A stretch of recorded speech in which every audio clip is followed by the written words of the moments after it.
Good morning viewers. Class +2 commerce का subject accountancy 2 के इसके अंदर आज हम करेंगे retirement and death of A partner. तो ये नया लेसन है, इसको हम एक ही पार्ट के अंदर करेंगे और सारे पार्ट्स के हम नहीं करेंगे। तो सबसे पहले रिटायरमेंट क्या मतलब है कि a partner can take retirement due to the old age, या उसको न्यू कोई अवेन्यूज़ या नई ऑप्शंस कुछ मिल रही हैं बाहर, या कॉन्फ्लिक्ट विद द पार्टनर्स। तो ये उसके 3 कारण हो सकते हैं कि संन्यास लेने के अपनी पार्टनरशिप फर्म से। तो दूसरा है कि वो मोड ऑफ रिटायरमेंट, कि अब वो कैसे वहाँ से पार्टनरशिप से बाहर होएगा with the consent of all the partners, कि सबसे पहले कि सारे पार्टनर्स की सहमति हो इसके अंदर।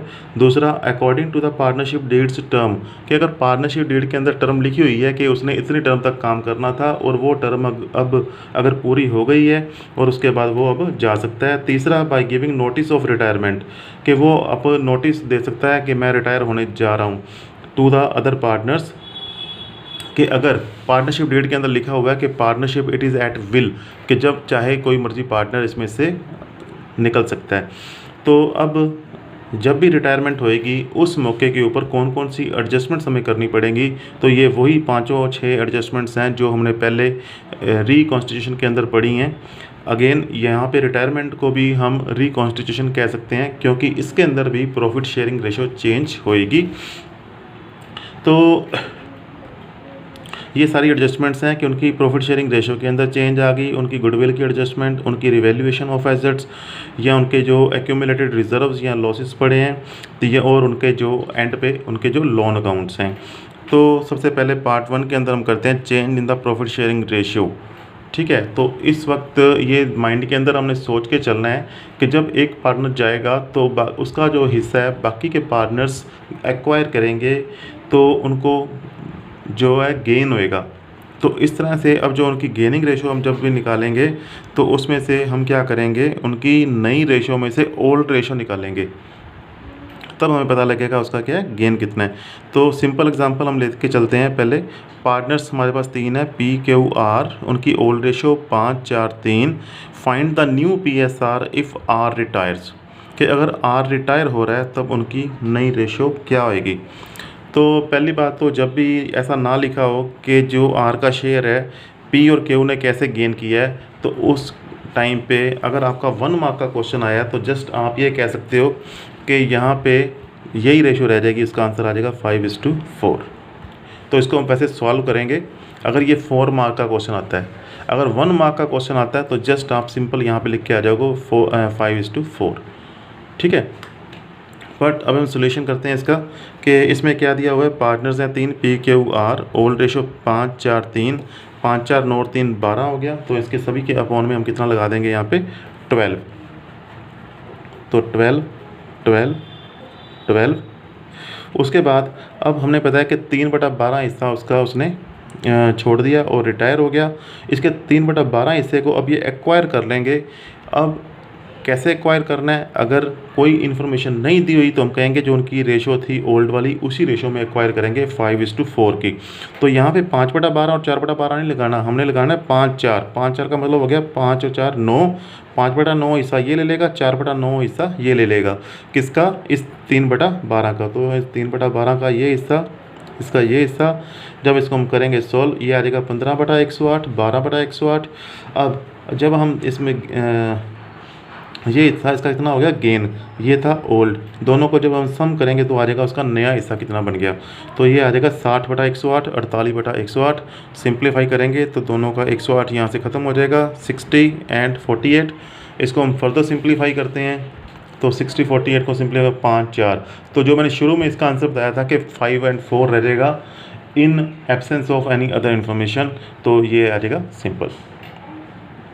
ठीक है, इसी तरह से मान लो हम एक क्वेश्चन और करते हैं यहाँ पे, कि अगर मान लो बीच में से क्यों रिटायर हो जाता है और इसकी कोई इन्फॉर्मेशन नहीं दी हुई कि इसका हिस्सा बाकी पार्टनर्स ने कैसे एक्वायर किया है, तब हम कह देंगे कि PR की रेशो वही रह जाएगी 5:3। तो ये शॉर्टकट है 1 मार्क के क्वेश्चन के लिए। अगर सॉल्व करना है 4 मार्क्स में तो हमने इस तरीके से करना है। नेक्स्ट, अब हम सेकंड क्वेश्चन एग्जांपल मैंने वही ली है सभी के अंदर कि तीनों पार्टनर हैं पी क्यू आर, 5 4 3 के अंदर आर रिटायर हो रहा है। इस क्वेश्चन के अंदर दिया हुआ है अब कि उसका जो शेयर है वो taken by the P and Q equally, कि जो हिस्सा उसने छोड़ा है उसका आधा आधा हिस्सा ले लिया पी एंड क्यू ने। तो यहाँ पे हम टेबल बनाते हैं, पी क्यू आर 5 4 3 की रेशो थी, तो ये हो गया 5/12, 4/12 और 3/12। इसने 3/12 हिस्सा छोड़ दिया और इस 3/12 को इन्होंने कैसे लिया है, इक्वली। 3/12 के 2 हिस्से करेंगे, इसके भी अपॉन, तो 1/2 हिस्सा इसका, 1/2 हिस्सा इसका, किसका, 3/12 का। तो दोनों ने ले लिया, इनका गेन हो गया कितना हिस्सा, 1/8 एंड 1/8।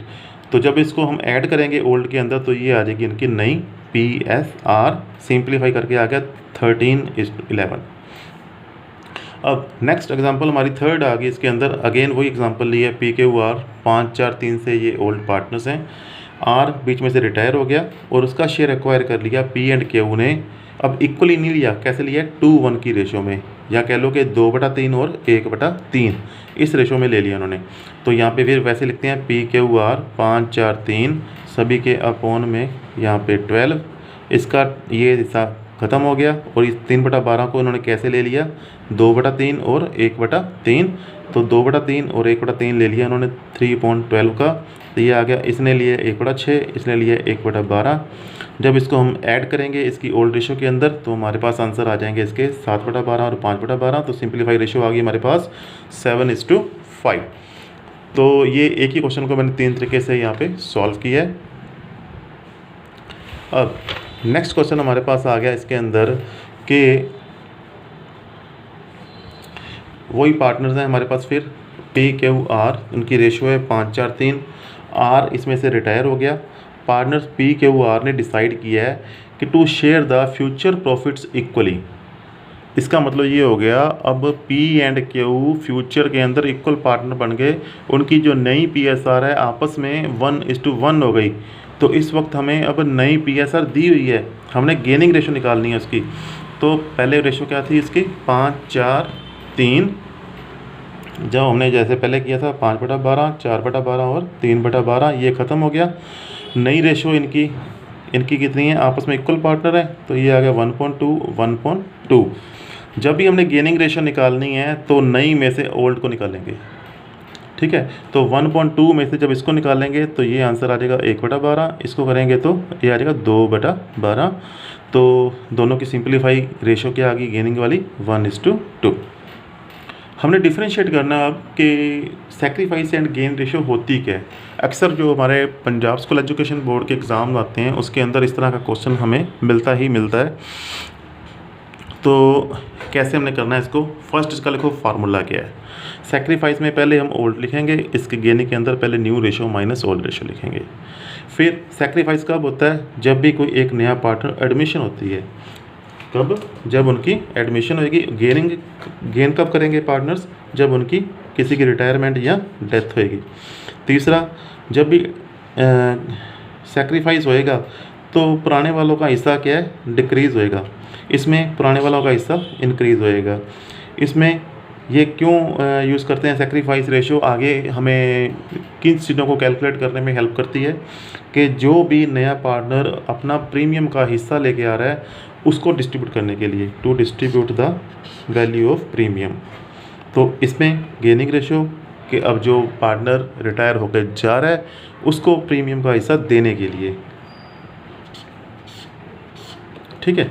तो ये थे इसके डिफरेंस 4 सिंपल से। अब हम करेंगे नेक्स्ट न्यूमेरिकल प्रॉब्लम कि अगर गुडविल की एडजस्टमेंट करनी हो तो सेकंड पार्ट गुडविल कैसे हम करेंगे, ठीक है। तो गुडविल की एडजस्टमेंट क्वेश्चन फिर अगेन मैंने वही लिया है कि partners P Q are 5 4 3, goodwill जो फर्म की हमने मौके के ऊपर वैल्यू की है या उसकी जो मार्केट वैल्यू ली है वो है 36,000, पर गुडविल जो है कोई बुक के अंदर अपीयर नहीं हो रही। पी एंड क्यू ने डिसाइड किया है कि फ्यूचर प्रॉफिट्स को हम इक्वली डिस्ट्रीब्यूट करेंगे। तो जर्नल एंट्री पास करो गुडविल के लिए। तो ओवरऑल क्वेश्चन पहले तो यहाँ पे पता लग गया कि आर यहाँ पे रिटायर हुआ है, यहाँ पे लिखा नहीं गया कहीं पे, तो इसमें लिख लो कि यहाँ पे आर रिटायर, ठीक है। तो अगर आर रिटायर हुआ है, सबसे पहले ये क्वेश्चन आप दिमाग में बिठा लो, तो इन्होंने बाकी पार्टनर्स ने क्या किया है, गेन। और अगर इन्होंने गेन किया है तब इनके कैपिटल को हम क्या करेंगे, डेबिट। गुडविल का जो भी हिस्सा है आर के जो जाने वाले को हम करेंगे क्रेडिट, और जो रह गए पीछे उनको हम करेंगे डेबिट। तो दूसरा बुक वैल्यू कोई भी नहीं है, सिर्फ उनकी क्या दी हुई है, मार्केट वैल्यू। तो मार्केट वैल्यू को हम कैसे इनके अकाउंट के अंदर डेबिट या क्रेडिट करेंगे, उनकी गेनिंग रेशो के अंदर। तो गेनिंग रेशो सबसे पहले निकालते हैं। तो वही क्वेश्चन है कि पहले ये 5 4 3 से, अब ये दोनों क्या हो गए, इक्वल पार्टनर। तो जब हम इसकी कैलकुलेशन करेंगे तो कैलकुलेशन से हमें पता लगेगा कि सबसे पहले 5/12, 4/12 और 3/12। अब ये इक्वल पार्टनर बन गए, 1.2 1.2। नई में से हम निकालेंगे ओल्ड वाले को, तो हमारा इसका गेन आ गया 1/12 और इसका 2/12। सिंपल रेशो क्या आ गई उनकी, नहीं 1/2। तो गेनिंग, इस गेनिंग रेशो के अंदर उन्होंने क्या करना है, डिस्ट्रीब्यूट करना है गुडविल को। ठीक है। तो जो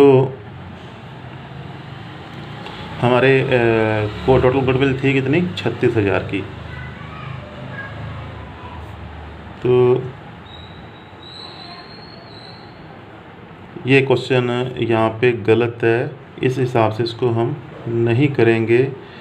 सी का पार्ट यहाँ पे ऐसे इसको नहीं करना, ये फर्म की गुडविल है। ठीक है। तो इसके अंदर 36,000 रुपये के अंदर 36,000 का हिस्सा कितना है इसके पास, आर के पास कितना था, 3/12। ठीक है।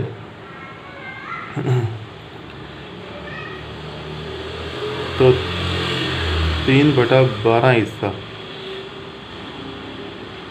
तो ये कितना बन गया, 12 तिया 36,000। तो ये 9,000 जो है हिस्सा इसका, इसको हम करेंगे क्रेडिट। और ये 9,000 रुपये इन दोनों ने कैसे आपस में देना है, इसने इस रेशो के अंदर। ठीक है। तो 9,000 रुपये का इसका आ गया 1/3, इसका हो गया 2/3। 1/3 हिस्सा, ये 3,000 से इसको हम डेबिट करेंगे और 6,000 से इसको हम डेबिट करेंगे। तो इस तरह से हमने ये जर्नल एंट्री पास करनी है। ठीक है। तो शेयर कितना बनता था, 36,000 में से उसका 9,000, उस 9,000 को इन्होंने अपनी गेनिंग रेशो के अंदर 1:3 एंड 2:3 के अंदर आपस में डेबिट कर लिया। अब हम नेक्स्ट एग्जांपल करते हैं इसकी, कि मान लो सेम क्वेश्चन के अंदर आपको बुक वैल्यू ऑफ गुडविल भी दी हुई है। तो यहाँ पे बुक वैल्यू गुडविल की नहीं थी, यहाँ पे मान लो बुक वैल्यू ऑफ गुडविल भी दी हुई है एट 12,000। तो ये बड़ा ही एक सिंपल प्रोसेस है। सबसे पहले इसी की जर्नल एंट्री आप पास किया करो कि इस 12,000 को हम ओल्ड पार्टनर्स ओल्ड रेशियो के अंदर ख़त्म कर देंगे। तो गुडविल खुद पहले डेबिट की चीज़ है, इसको हम कर देंगे क्रेडिट और डेबिट कर देंगे पार्टनर्स के कैपिटल अकाउंट को। तीनों पार्टनर्स, तीनों की जो ओल्ड रेशियो 5 4 3, तो ये आ जाएगा 5,000 4,000 और 3,000। तो ये था इसका सेकंड पार्ट। अब हम करते हैं इसकी एक लास्ट एग्जांपल। इतना ही हम करेंगे इस लेसन के अंदर। बाकी पार्ट्स मैं ज्यूम करके चल रहा हूँ कि वो सारे सेम हैं जैसे हमने पहले रिकॉन्स्टिट्यूशन की है, तो आप अपने आप इसकी प्रैक्टिस करोगे। तो यहाँ पे थर्ड एग्जांपल के अंदर क्या है हमारे पास, कि वही 3 पार्टनर्स हैं। आर अब रिटायर होने जा रहा है एंड न्यू रेशो जो है अब पी और क्यू के बीच में हो गई 3:1। ठीक है। और इस टाइम पे गुडविल ऑफ फर्म क्यों है, कितनी है, 1,20,000 वैल्यूड एट, इसका मतलब मार्केट वैल्यू है, ये बुक वैल्यू नहीं है। 5 journal entry for the treatment of goodwill. तो हमें पता है कि जब भी एक पार्टनर जाता है, पार्टनर जब भी एक बीच में से जाएगा तो रिमेनिंग पार्टनर उसका हिस्सा गेन करते हैं। तो इसके लिए हम पी और क्यू को क्या करते हैं, अक्सर डेबिट। ठीक है। बट ये जो एक प्रॉब्लम है बड़ी यूनिक सी है, देखो उसको कैसे, कि पी क्यू आर 5 4 3 से पहले थे पार्टनर्स। तो ये 5/12 4/12 और 3/12 इसने लूज़ कर दिया हिस्सा, जो इन्होंने अब गेन कर लिया होगा। इनकी नई पी एस आर अब कितनी होगी, 3:1, या कह लो 3 और 1 3/4 और 1/4। गेन कैसे निकालते हैं हम, कि इस नई में से इसको निकालेंगे, 3/4 में से इसको निकालेंगे आंसर आ जाएगा 4/12। बट जब 1/4 में से इसको निकालेंगे तो आंसर माइनस में आएगा आपका। तो इसका मतलब ये है कि जो आर ने तो अपना सेक्रीफाइस किया ही किया है, क्योंकि वो रिटायर होके जा रहा है, बट यहाँ पे क्यू भी सेक्रीफाइस कर रहा है 1/12 हिस्सा अपना। तो ओवरऑल क्या है, पूरा गेन किया है पी ने, क्यू और आर दोनों ने क्या किया, सेक्रीफाइस। तो इसमें हम इन दोनों को, सेक्रीफाइस करने वालों को क्रेडिट करेंगे और पी को करेंगे डेबिट। तो पहले तो आप इसको ये देख लो कि पी को डेबिट और इन दोनों को क्या करना है, क्रेडिट। ठीक है, हमारी कितनी थी गुडविल, 1,20,000। 1,20,000 का टोटल हिस्सा कितना निकला है कि इसने गेन किया 4/12। टोटल इसको इतना डेबिट करना है, तो 4/12 हिस्सा इसका बन गया 40,000 से, इसको हम डेबिट कर देंगे। और इसका जो हिस्सा इसने लूज़ किया है 1/12, इसको हम कर देंगे। इसने 3/12 लूज़ किया है, इसको हम कर देंगे। तो इस तरीके से ये एक डिफरेंट सी एग्जाम्पल थी। तो it's all about in the lesson of retirement. ज़्यादा इसके अंदर मैं नहीं करवाऊँगा आपको, बाकी सारी प्रॉब्लम इसकी सेम चलेंगी जैसे बाकी हमने एडमिशन या सिंपल रिकॉन्स्टिट्यूशन के अंदर की हैं। So okay for this time, thank you.